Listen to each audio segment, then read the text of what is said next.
Give us a break. Thank you.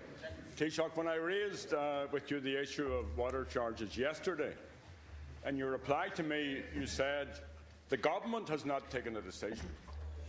Various matters have to be taken into consideration. There's a need to assess a whole range of issues before any decision can be taken.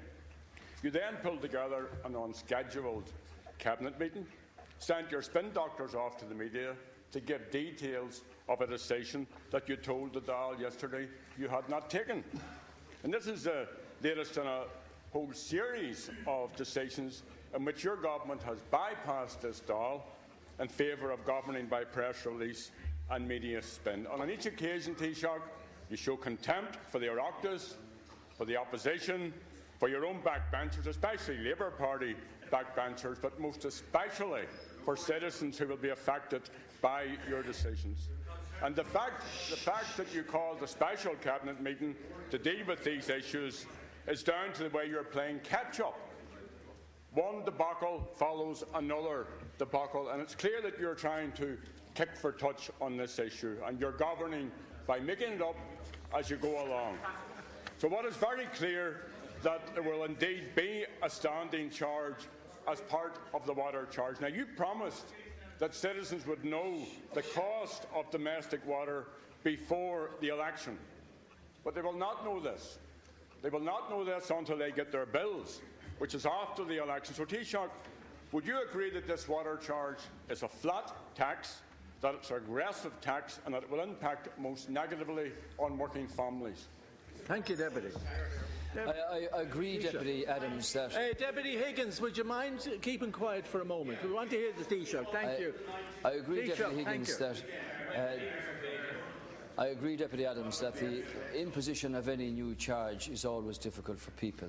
It's always difficult for people. We recognise that. But I also recognise that 18,000 people have to boil water every day. I recognise that this city is struggling to meet its daily capacity and daily requirements. I recognise that there are 20 treatment plants around the country that are completely inadequate. I recognise that the infrastructure in so many places is grossly inferior to what it should be, people having to deal with inferior, infrequent, poor supplies. The only way that that can be dealt with is by having an entity that is entitled to borrow money to provide that infrastructure, provide the construction jobs and the facilities for business and for consumers alike. 40% of our water leaks away into the ground. This city has never dealt with this problem. So the imposition of any new charge is always difficult for people. And when I say, Deputy Adams, that the government have not decided on all of these measures, that's because government are required to discuss and decide on the details of how you can make this affordable and equitable and as fair as possible. And that's why it's only right that you take into account where there are children in houses, where there are individuals in houses who are vulnerable, where there are people who have particular medical circumstances that require much more usage of water than most, where you look at the scale of how the assessments are to be carried out, taking into account the explanation of the rules by the CSO in the context of where the Eurostat means that you can only give a maximum subvention level of 537 million for 2015 and 2016. That means that the government cannot put any more finance into Irish water without putting it back on the government balance, on the government books. And that would mean having to deal with a 700 million requirement later on in the year. So government are deciding on this, Deputy Adams, and the details will be known before the local elections. The average metered charge, as currently indicated by the information from the CSO, is for €60 per quarter approximately. And that's the bill that will come to people in the first days in January of next year. So both parties in government have every right to discuss the details of all of these issues, and we will do that in the next 2 weeks, and make a final decision to the proposition brought forward by the Minister for the Environment. It is very important for the future of the country, and while Deputy Martin was shouting from his benches over there, he didn't tell you, he didn't share the information with you, who puts up with water charges in the north of Ireland without any problem, that he himself was going to introduce a €400 charge, not this year, but last year. Deputy Adams, 1 minute, thank you. Shh, please. Well, Taoiseach, could I appeal to you just for once to bring some of these proposals into this Dáil and to discuss them out here, and to consult with the Teachtaí Dála who are here and with Shanadori who are here in the Oireachtas. I mean, your government's water charges, borrowed from Fianna Fáil, opposed at the time by the Labour Party, is another tax on top of all the other taxes and charges faced by struggling families who have already been hit by a series of taxes and stealth charges. Now this means, and you must know this, less money has been taken out of people's pockets, less money going into the local economy, driving down economic activity. So as well as being unfair and unjust, it makes no economic sense. And the reality is that with all other charges, they don't go down. It's inevitable that they will go up. So this charge is merely the first step in an escalating water charge. And I pointed out to you yesterday that this makes no sense at all in terms of water conservation, and the real intent clearly is the privatisation of water services in this state. Taoiseach, for your information, Mar Olas did so. There are no domestic water charges in the north. And Taoiseach, you should know this. You should know this sorry, because Deputy, this is questions, please. You're over time. And you might learn something.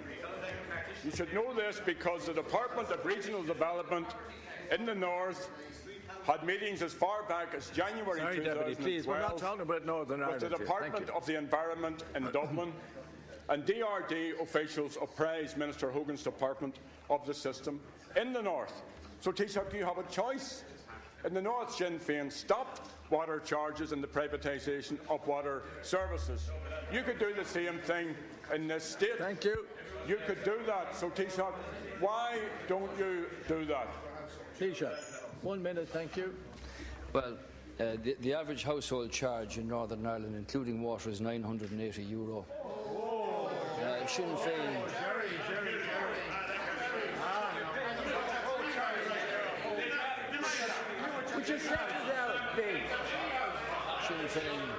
Sinn Féin didn't put a stop to that. You opened it with open arms, Deputy Adams. €980 is the average household charge in Northern Ireland. The taxpayer here is paying €1.2 billion at the moment for the water systems through 34 different local authorities. The system is not consistent, it is not up to standard, and it will never be up to standard unless there's sufficient money to invest in that kind of infrastructure. The government, through the Minister for Finance and the taxation system, are unable to meet the requirement here. We've been spending on an average €300 million per year when it should be €600 million or more every year to deal with the requirements from all over the country, from wastewater treatment plants, from water treatment plants, and for the infrastructure that applies. I could point out areas down in the far west where local schemes got together, upgraded their systems, put in meters, put in proper water treatment plants, and in the first year saved 500 million litres of water. Go and talk to those people and they show you the advantage of this. Yes, it's difficult, Deputy Adams, for people to have a new imposition put on them, but this is really necessary in the interest of what we provide for the future. But what we have to do, and government, both parties in government, are absolutely united on this, that we have a fair and affordable system, and that's why government are talking about the vulnerable categories, those who live on their own, those where there are children, where there are medical requirements for exceptional water use on a daily basis. The average installation of meters is running at 27,000 per month now. 185,000 metered at the moment, 400,000 to be metered by the end of the year. And we have to have discussions about how you do the assessment in a case where a house is not metered as against where a house is metered. And there are answers to all of these. So over the next 2 weeks, the government will continue to discuss the issues presented by the Minister for the Environment, and taking into account the figures presented in the explanation of the rules by the CSO, government will then make its decisions in good time. Thank you. So we haven't signed off on the Minister's proposition for those very good reasons. We want to get this as right as is possible, Deputy Head. Deputy Donnelly.